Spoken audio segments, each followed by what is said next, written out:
Hydrocele क्या होता है? हाइड्रोसील के प्रकार क्या होते हैं? हाइड्रोसील होने के कारण क्या होते हैं? हाइड्रोसील में हम लोग कौन सी इन्वेस्टिगेशन कराते हैं और हाइड्रोसील का उपचार या ट्रीटमेंट क्या है? आइए आज इस बारे में हम लोग कुछ बात करते हैं। नमस्कार, मैं डॉक्टर अमीन अवस्थी, जनरल सर्जन, वैदिक हॉस्पिटल, जूही गौशाला, कानपुर। हाइड्रोसील मीन्स हमारे अंडकोश में या हमारे वृषण में पानी भरने को हम लोग हाइड्रोसील कहते हैं।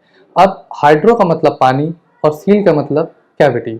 हाइड्रोसील में हमारे जो वृषण होता है, हमारे अंडकोश होते हैं, उसमें एक नॉर्मल प्रक्रिया होती है जिसको हम लोग जिस प्रक्रिया में हम लोग एक लेयर होती है ट्यूनिका वेजाइनलिस लेयर। उस ट्यूनिका वेजाइनलिस लेयर में लिम्फ फ्लूइड का सिक्रीशन होना और उसका एब्जॉर्प्शन होना, ये एक नॉर्मल प्रक्रिया है जो कि हर व्यक्ति में होती है।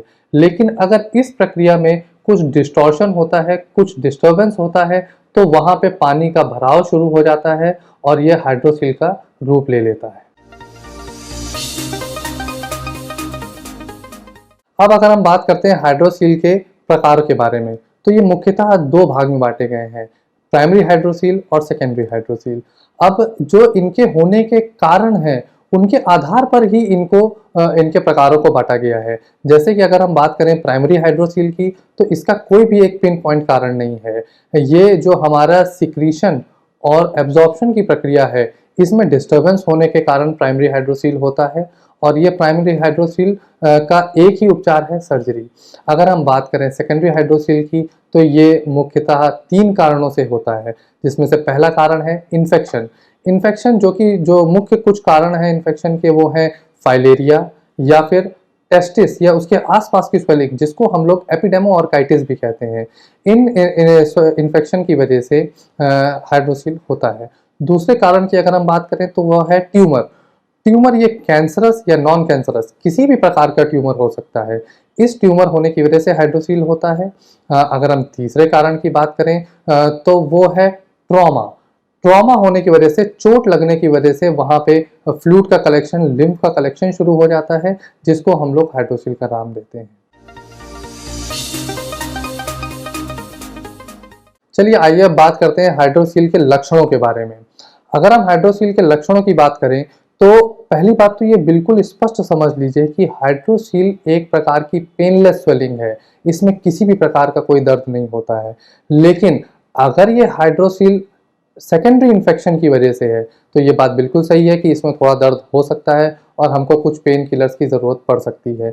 लेकिन अगर ये हाइड्रोसील लॉन्ग स्टैंडिंग है, तो ये हाइड्रोसील हमें बहुत डिस्कम्फर्ट भी दे सकता है और इवन ये up to mid of the thigh तक भी आ सकता है, जिससे पेशेंट को सेक्सुअल एक्टिविटी में भी डिस्टर्बेंस हो सकती है। चलिए आइए अब आगे बात करते हैं कि हम लोग क्या इन्वेस्टिगेशन करा के पता लगाएंगे कि पेशेंट को हाइड्रोसील है या नहीं। वैसे तो जब पेशेंट हमारी क्लिनिक में अप्रोच करता है, तो हम लोग फिजिकल या क्लिनिकल एग्जामिनेशन से ही पता लगा लेते हैं कि पेशेंट को हाइड्रोसील है या कुछ और। कुछ जो मुख्य हम लोग बेसिक क्लिनिकल एग्जामिनेशन करते हैं अपनी ओपीडी में, उसमें से पहला है transillumination test. Transillumination test में हम लोग एक टॉर्च की रोशनी से पेशेंट के फ्लूइड के कलेक्शन को पता लगाते हैं। दूसरा टेस्ट है फ्लक्चुएशन टेस्ट।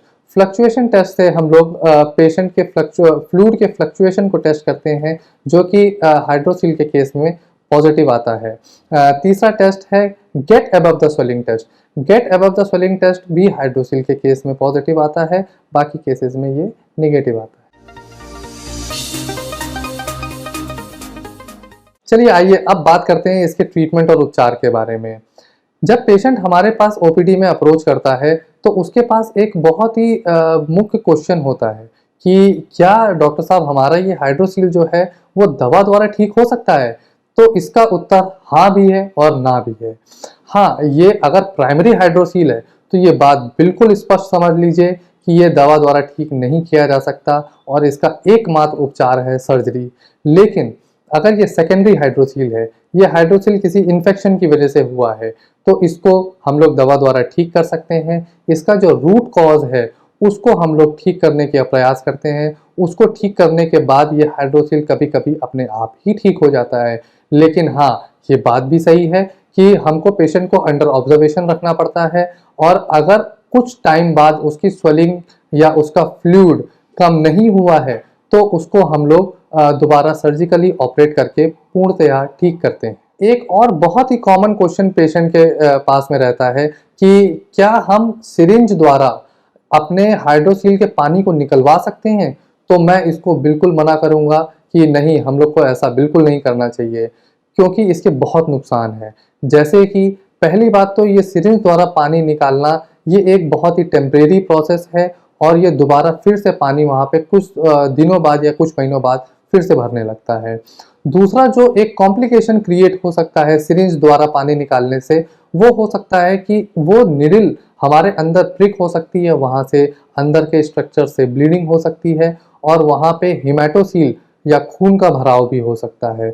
कभी-कभी बाहर से अंदर निडिल इंट्रोड्यूस करने पे ये एक बैक्टीरिया के इंट्रोडक्शन का कारण बनता है, और वहाँ पे इन्फेक्शन होने की वजह से वहाँ पे वो जो पानी है वो हाइड्रोसील का पानी पस में कन्वर्ट हो जाता है, और वो पायोसील का रूप ले लेता है। इसलिए हमको कभी भी निडल से पानी निकलवाने से बचना चाहिए। तो फिर अब बात करते हैं कि इसका मुख्य ट्रीटमेंट उपचार है क्या? तो इसका जो मुख्य ट्रीटमेंट है वो सर्जरी ही है। इसमें हम लोग हाइड्रोसील की सर्जरी एक बहुत ही मिनिमल इन्वेजिव टेक्निक है। इसमें हम लोग सैक को आइडेंटिफाई करके उस सैक को पंक्चर करके उससे पानी को बाहर निकालते हैं, लिम्फ फ्लूइड को बाहर निकालते हैं, और उसका जो सैक होता है, जिस सैक में पानी भरा होता है, उस सैक को हम लोग इवर्ट कर देते हैं। उस इवर्ट करने से जो उसकी सिक्रीटिंग सरफेस है वो बाहर की तरफ आ जाती है, और उसको दूसरी तरफ हम लोग सूचर कर देते हैं। इसको हम लोग इवर्जन ऑफ सैक टेक्निक का नाम देते हैं। इस इवर्जन ऑफ सैक टेक्निक से जो एक मुख्य लाभ है वो ये है कि दोबारा कभी हाइड्रोसील उस पेशेंट को नहीं होता है, और वो हाइड्रोसील से कंप्लीटली मुक्त हो जाता है। तो इसलिए इन ए नटशेल अगर हम देखें तो हाइड्रोसील एक बहुत ही कॉमन बीमारी है।